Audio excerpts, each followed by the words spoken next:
Hi everyone, my name is Tony Tan.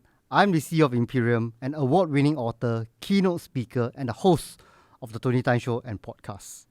Today, enterprises in Singapore are facing their greatest threat ever from cybersecurity attacks. This is due to increased digitization, proliferation of IoT devices, and the increased sophistication of ransomware attacks. Are there resources by the Singapore government that enterprises can harness to increase the resiliency and cyber posture and give them an edge? To answer these questions, we have with us today Ms. Veronica Tan, Director of Cybersecurity Agency Singapore, to give us her insights. Veronica is driving the Safer Cyberspace portfolio in CSA. Her areas of focus includes leveraging national level infrastructure to provide basic cybersecurity for the wider cyberspace, as well as developing technology programs to increase the cyber resiliency of enterprises in Singapore. Prior to cybersecurity, Veronica was in IMDA, where she drives growth of emerging technology that includes blockchain in Singapore. So let us welcome Veronica to the Tony Tan Show.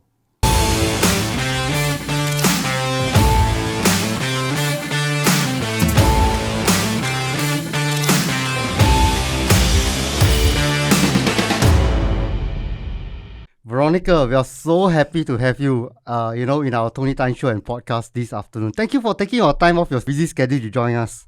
I'm very happy to be here today. Yes, I know that, there's so many things that's happening every day. We are seeing so much interesting news. The audience and myself is really, really very curious, right? In the last 2.5 years, we have seen all these news about increased cybersecurity attacks, and Singapore is one of those countries that is so well connected that the attacks are really growing in terms of like 76%, 100%, depending on what reports are you looking at. What are your take about these attacks on Singapore? Why is it that the volume of attacks that we are seeing in the news is growing by leaps and bounds in the last 2 years? So you're very right to say that I think all of us who are in the cybersecurity industry, we would have seen attacks increasing the past 2 to 3 years.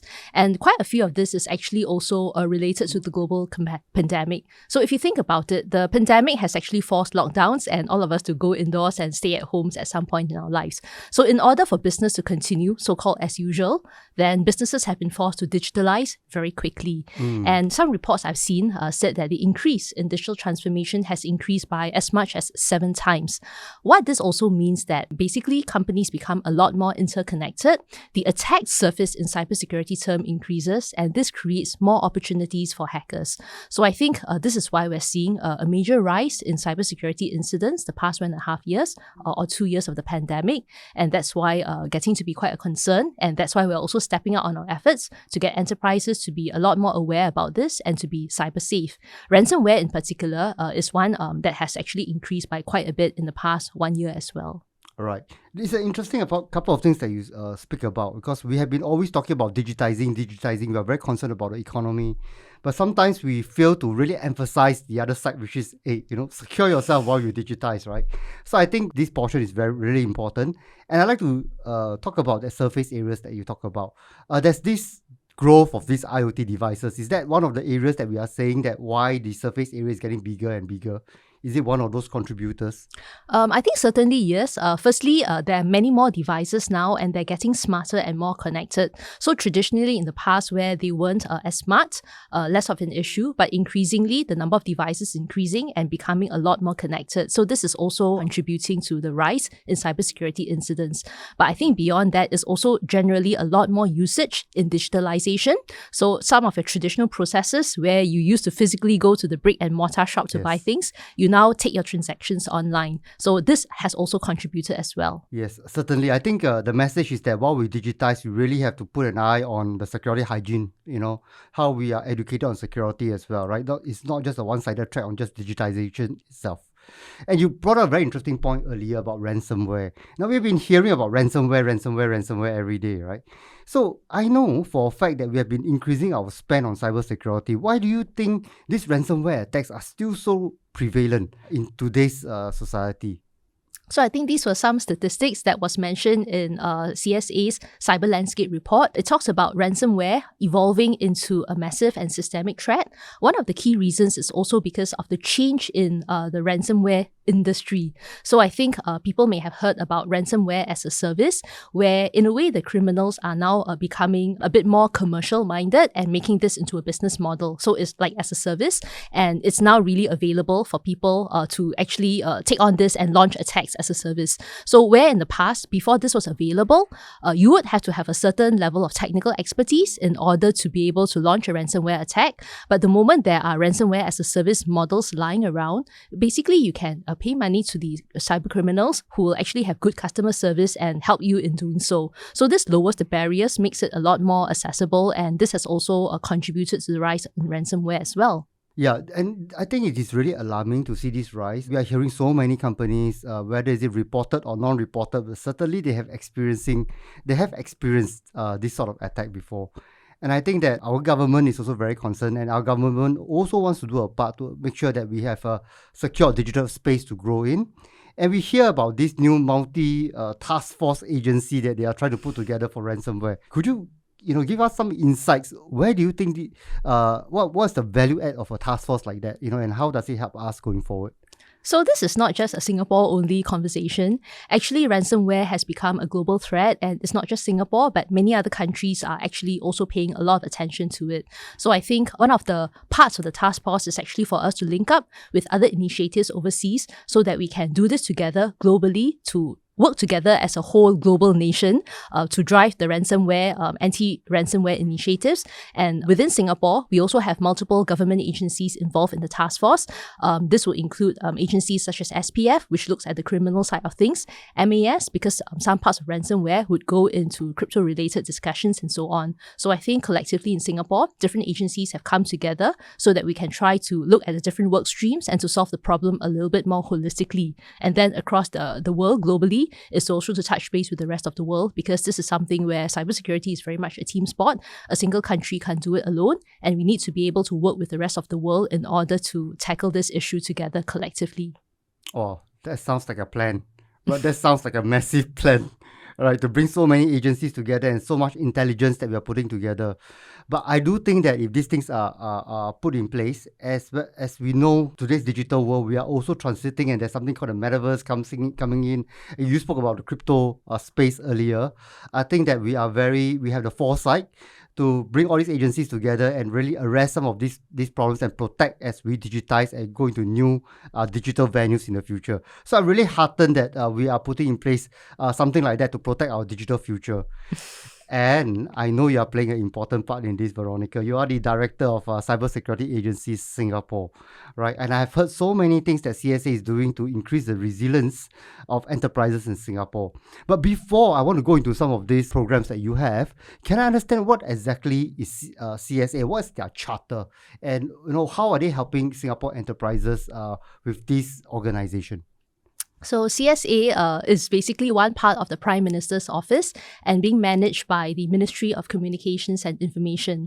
The mission, quite simple, is to keep our cyberspace safe and secure. And I would say that there are three major pillars that sort of go around it. Number one is around the area of national security, and this is about our CIIs, or critical information infrastructure. These are our systems that basically oversee the delivery of essential services. Think of your water, your power, your banking. Imagine what would happen to businesses and individuals if all these essential services were not available. So one part of our work basically protects all these as the crown jewels. But let us not forget that there's also the broader digital economy. So Singapore has this vision, right? We've always said that we want to be a smart nation. We want to be a trusted digital economy. And that's why we are encouraging companies to digitalize and embrace all the opportunities from digitalization. But as we discussed earlier, if you want to digitalize, but you do so so-called blindly without knowing what the risks are, you would run into issues with cyber incidents. So then that's where our work comes in to also protect the wider cyberspace, make sure that as we digitalize towards our vision of being a digital digital economy, we can also be trusted, and our enterprises are basically safe in doing so. Finally, the last pillar is our digital way of life. I touched upon it briefly. You and I as consumers, when the pandemic happened and we were all stuck at home, we maybe couldn't go out very much. What did we do? We went online. When you buy groceries, maybe in the past you would go to your supermarkets, but maybe because of the pandemic, you may have switched to online ordering. You can't go to the restaurants, and there was one point in time when we couldn't do that, so we did online ordering. So many of our transactions now are online, and as individuals, how are we making sure that we are being cyber safe as we use our mobile phones and our tablets to basically do all these online transactions? How are we making sure that we are being conscious about it and not inadvertently being scammed, for example, and phished? And I think these would be the 3 key pillars that help to keep our cyber safe. Essentially, the critical information infrastructure, the wider, broader digital economy, and then us as individuals, our digital way of life.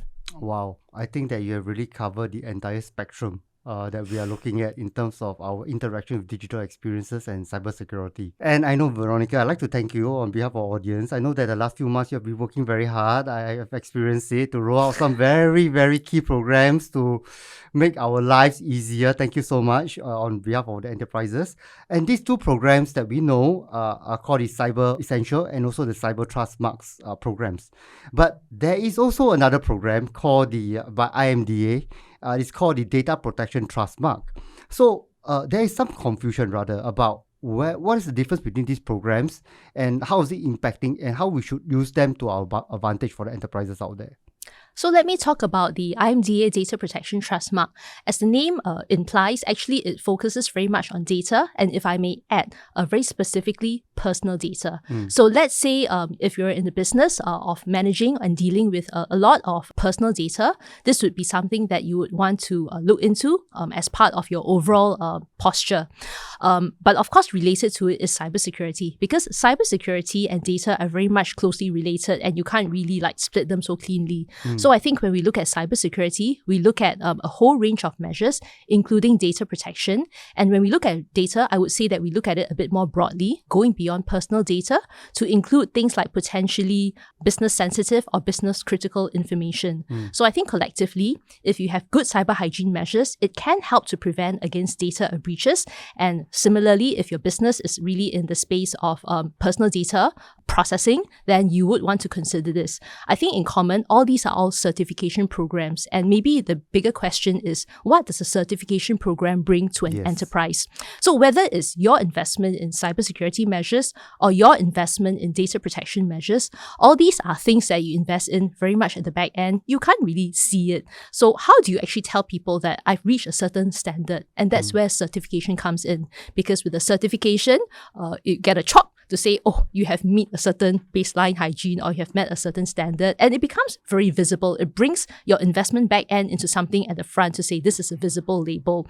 And when your customers see this, they feel that, oh, there's a certain sense of trust, that they are able to trust that you have put in place certain measures, and this is because it's been independently verified by, a trusted certification body. And this actually helps for the business to become a competitive edge in the business. So I think this was actually generally the value of certification programs.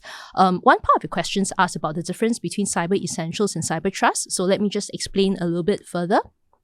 So when we talked about certification, actually, for the small enterprise who is very much, not very who does not have many resources, usually the word certification doesn't gel very well because most of them will think, wow, this is actually something which I can never achieve and attain. So I think one thing that we did very deliberately is to actually design cyber essentials to be relatively achievable even for the small enterprise. And we did this by going around the world to look at the different countries that have put in place basically basic cyber hygiene. And we distilled and prioritized a list of basic cyber hygiene measures so that it's a bit more direct for the small enterprise.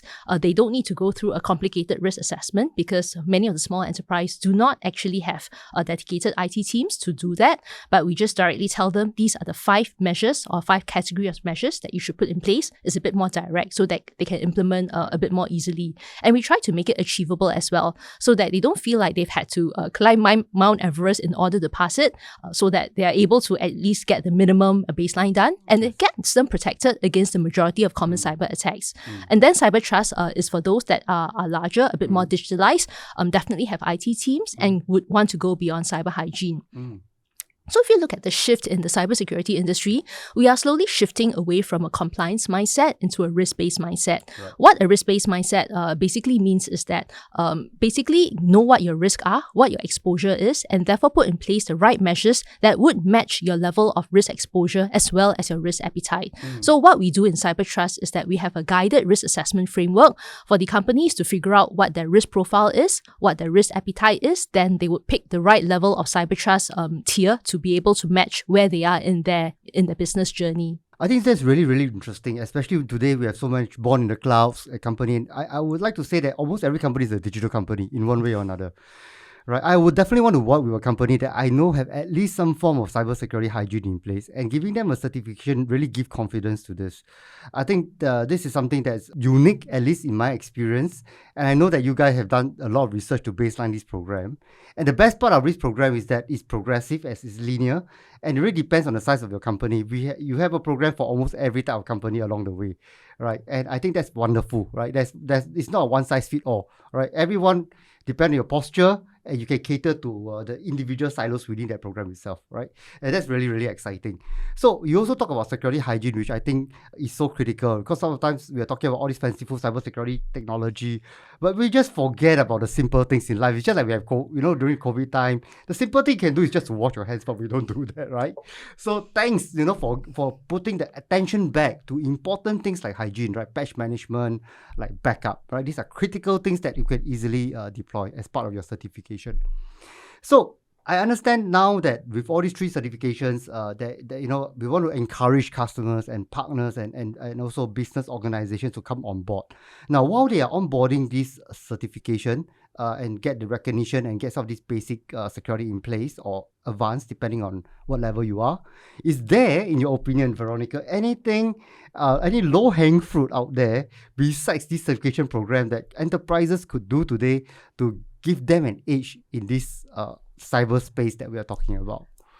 I suppose to some, maybe going for certification is a bit like going for exam. So you might not be ready for the exam at the onset. So if, let's say, you're not ready for the exam, I think go for the 10-year series or the tuition teachers. So I would suggest going to CSA's website to download some of the free cybersecurity toolkits that we have developed for the companies. We have some that target the tauges and the business leaders, and it speaks to them in a business language why cybersecurity is not just a technical issue, but part of the business risk management. So that's for the business leaders. And then the next stage is usually for the companies that actually are convinced and want to get started but may not have the resources. We also have toolkits that are free to help companies get started in basic cyber awareness training. Now, the human factor attributes to about 80% of the cost of cybersecurity incidents. So even if the company has not invested that much in technology, I think a good starting point is to make sure that the company employees are aware about basic cyber hygiene and do not inadvertently click on, let's say, a phishing link, for example, that would inadvertently lead to malware in the organization.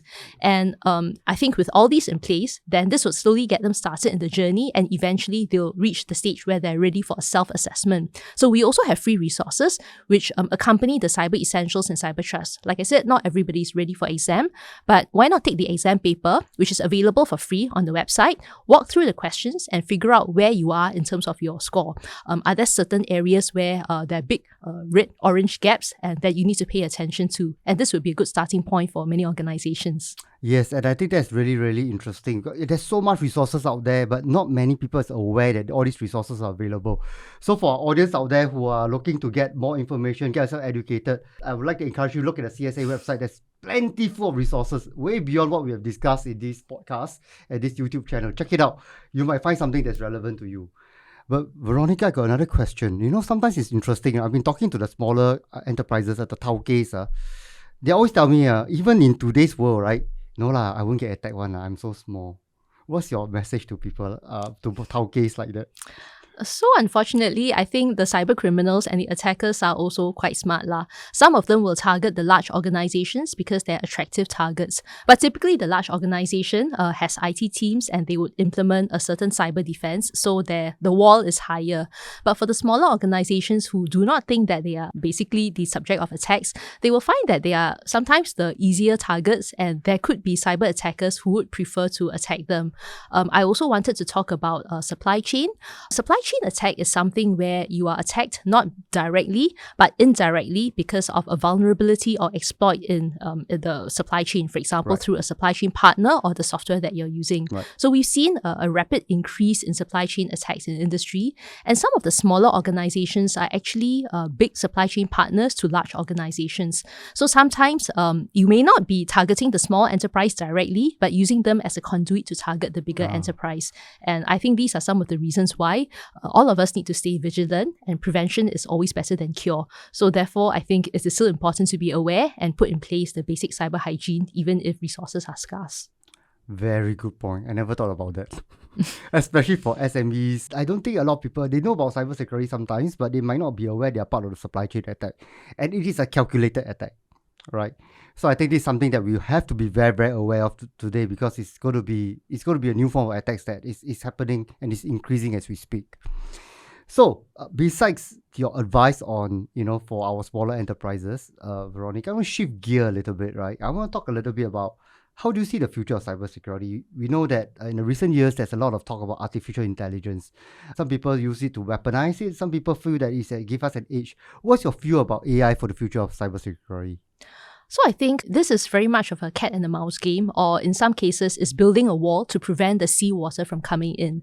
So if your cyber attackers are using AI to up their game, which is the seawater, and you're building the wall, surely logically you need to up your wall so that it's higher than the seawater and the seawater cannot come in. So if the attackers are using AI, then very logically the cyber defenders need to be using AI well as well, so that we can basically keep the seawall higher and the water cannot get in.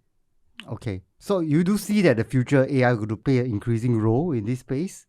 Yes, definitely. In fact, in some of the products and services that we're seeing, the solution providers are starting to incorporate AI capabilities into their cybersecurity solutions. Okay. AI does well in things like dealing with a large amount of data, doing pattern recognition and so on. Yeah. So this would be ways where they can actually use this to make their offerings a lot stronger. And this will also help enterprises better protect themselves against all the cybersecurity incidents that are happening out there. Yeah.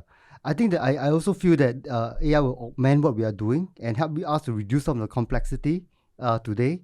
And I also feel that sometimes, as what you have mentioned, the only way to tackle bad AI is good AI, right? So it's going to be AI versus AI in this space. We're going to see a lot more of it. And before I let you go, Veronica, one more question for you, right? You are a director of CSA, an important, eminent organization in Singapore. You've been a leader for so long.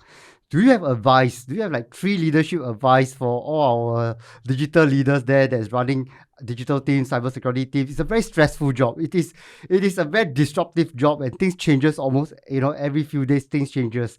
So in such a dynamic environment like that, what are some of your tips to leaders to continue to motivate and continue to get their people to be involved and to transform together in industry? I guess maybe what I'm going to say may sound a little bit cliched, but if you're in this industry, I agree it's fairly stressful. In fact, we saw some numbers that talk about the level of burnout in CISOs, and it's amazingly high. So CISOs are very much well sought after. They're quite well paid, but the burnout rate also seems to be quite high. So I think one tip that I would definitely say is to basically have the balance in your life and take care of yourself, because if you cannot take care of yourself, then a lot of other things cannot happen, whether it's you driving actively in a leadership role in your organization or you taking care of your family.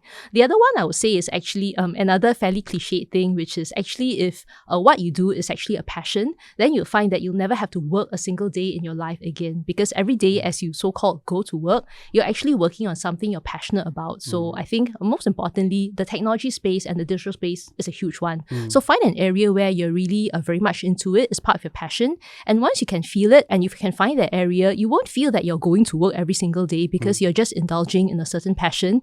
And that would, to my first point, also help you in addressing the burnout, because if you feel that you're enjoying yourself and you're loving it, it's probably not going to create that much of a burnout. And we need to find passion, because the technology space moves so quickly. How do you keep up? The only way for you to keep up is if you have the genuine interest in it. If not, it's going to be quite difficult. Okay, so we spoke about self-care and as well as passion. Like talking from you, I can feel your passion from you actually, Veronica. Thank you so much. So what are you doing for self-care? I do quite a lot of yoga. Ah. That's one way, and I like taking walks and runs in nature. I mean, of course, you could also walk and run in your treadmill, which does get very useful these days when it's always raining. But I think if the weather allows, it's very good to be taking a walk out in Mother Nature because it heals and soothes your mind. Nothing beats smelling the smell of nature and looking at trees as you run by. Yes. So to our audience out there, I think to summarize, right, it's important to take care of yourself, be passionate about your job, and make sure you get certified and go on board, look at CSA's programs so that can help you in building resiliency for your organization going forward. So, Veronica, on behalf of all the enterprises and behalf of the Tony Tan Show and podcast, I really thank you. We appreciate your feedback and your insights. They are really valuable to us. And we hope to have you in our show again in the upcoming series. But once again, thank you for joining us this afternoon.